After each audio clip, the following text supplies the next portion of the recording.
안녕하세요. 우리는 살면서 매일같이 선택의 순간을 마주하죠. 내 마음이 이끄는 대로 하고 싶은 욕망과 어떤 기준을 따라야 한다는 순종 사이에서요. 바로 이 두 가지 선택이 인류의 역사를 어떻게 만들어 왔는지 아주 오래된 두 가지 이야기를 통해 한번 깊이 들여다보려고 합니다. 그럼 바로 시작해 볼까요? 혹시 요즘 어떠세요? 아, 불안하다. 이런 생각 자주 들지 않으세요? 세상은 너무 빨리 변하고 월급 빼고 다 오르는 것 같고 내 자리는 괜찮을까? 늘 마음 한구석이 좀 불편하죠. 맞아요. 이런 끝없는 불확실성이 우리를 계속해서 불안하게 만드는 겁니다. 이렇게 한 치 앞을 내다보기 힘들어지면 우리 마음속에선 자연스럽게 어떤 생각이 스멀스멀 올라와요. 바로 내 삶을 내 손으로 통제하고 싶다는 생각이죠. 어떻게든 이 불확실한 미래의 주도권을 내가 쥐고 싶은 겁니다. 이게 바로 통제에 대한 욕망으로 이어지는 거죠. 참 흥미로운 게 요즘 이런 통제에 대한 갈망이 무속신앙이나 좀 신비로운 영적 세계에 대한 관심으로 나타나고 있다는 거예요. 방송만 봐도 그런 컨텐츠가 정말 많아졌잖아요. 근데 이런 해결책들, 당장은 속이 시원해지는 것 같아도 결국 내 삶의 진짜 주인이 누군지 혼란스럽게 만드는 꽤 위험한 길이 될 수도 있습니다. 그럼 이 욕망과 순종이라는 갈등이 어디서부터 시작됐는지 그 기원이 된 첫 번째 이야기로 한번 들어가 보겠습니다. 너무나도 유명한 아담과 하와의 이야기입니다. 이야기의 무대는 에덴이라는 곳인데요. 말 그대로 완벽한 동산이었어요. 모든 게 풍요롭고 아무런 부족함이 없었죠. 하나님은 사람을 그곳에 살게 하면서 딱 한 가지 역할을 주셨는데 바로 이 아름다운 동산을 잘 돌보는 거였어요. 규칙은 정말 간단하고 명확했습니다. 모든 걸 다 누려도 좋다. 그런데 딱 하나, 저 나무 열매만은 먹지 마라. 그리고 만약 그 규칙을 어기면 어떻게 되는지에 대한 경고도 아주 분명했죠. 바로 죽음이었습니다. 자, 그런데 바로 여기서 이야기가 완전히 꼬이기 시작합니다. 뱀이 나타나서 하나님의 그 명확한 경고를 그냥 정면으로 뒤집어 버려요.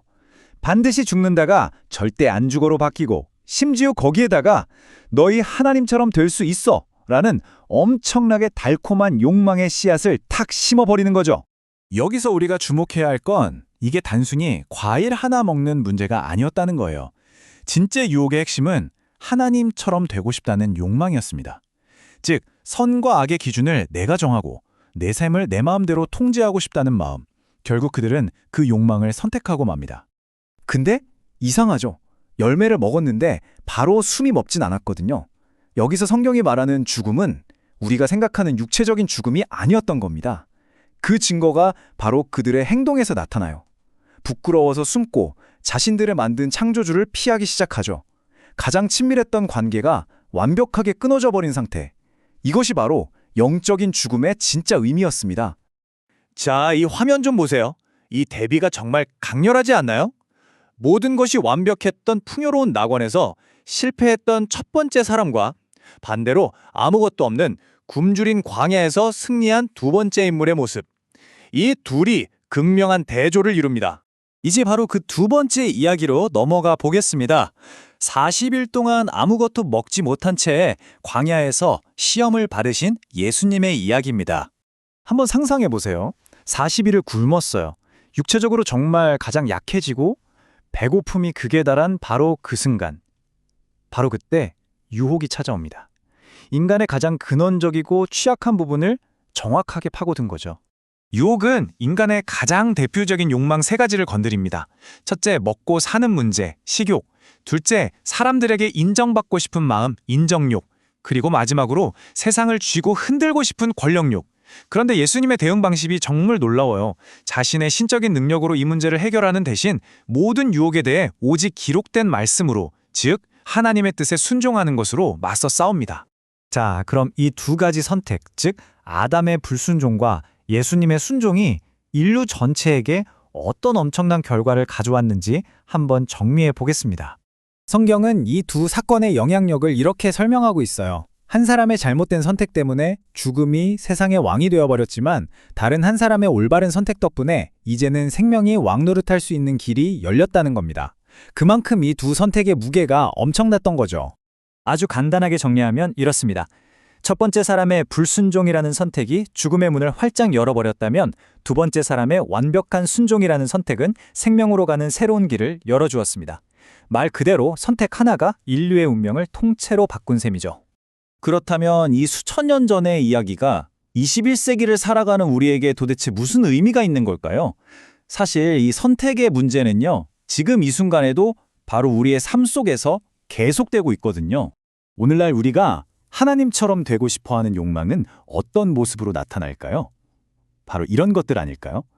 돈만 있으면 모든 불안이 해결될 거라고 믿고 사람들 사이의 관계나 사회적인 명예, 짜릿한 쾌락 같은 것들로 내 삶을 완벽하게 통제하려고 하죠. 이것들이 바로 우리가 매일 마주하는 현대판 선악과인 셈입니다. 하지만 이런 욕망을 따라가는 삶은 결국 바닷물을 마시는 것과 똑같다고 해요. 마시는 그 순간에는 갈증이 좀 해소되는 것 같지만 결국엔 어떻게 되죠? 맞아요. 마시면 마실수록 더 극심한 갈증에 시달리게 되는 것처럼 우리를 끝없는 공허함으로 끌고 갈 뿐입니다. 그럼 대안은 뭘까요? 바로 내 힘으로 모든 걸 통제하려는 욕망 대신에 신뢰를 선택하는 겁니다. 내 모든 불안과 염려를 그분께 그냥 맡겨버리는 거죠. 이 마지막 말씀은 바로 그 선택의 결과를 약속하고 있어요. 내 힘으로 아등바등 버티는 삶이 아니라 그분을 신뢰함을 통해 오히려 회복되고 더 굳건해지고 더 강해지는 삶. 결국 이 오래된 질문은 오늘 바로 우리 각자 앞에 놓여 있습니다. 당신의 삶은 지금 어디를 향하고 있나요? 욕망인가요? 아니면 순종인가요?